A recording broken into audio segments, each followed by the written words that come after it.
Министерка, ама реално ли е тоа да очекувате, да речем, такво непазарно, некомерцијално однесување од банките? Видете сега, секоја компанија треба да има малку и општествена одговорност, а банките пред се бидејќи имаат големи профити. Банките генерално кажаат дека не би се согласиле да субвенционираат дел од каматата и рековме во ред на крајот од денот, ако не може, нели ние не правиме нешто поразлично од тоа што било која претходна влада го направила.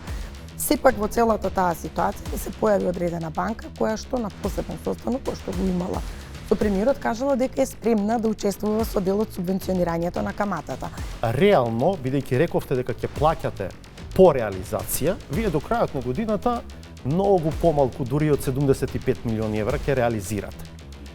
Во таа смисла, кога велите имаме 100 милиони евра за општините, дали е тоа коректно комуницирање на информацијата со јавноста? Во таа смисла ве кажувам. Видете, ако разговараме на тој начин, тогаш да се прашаме 33 години како се комуницира. И јас се согласувам. Ако го гледаме така, многу е дискутабилно зашто така ги комуницираше секоја претходна влада бројките.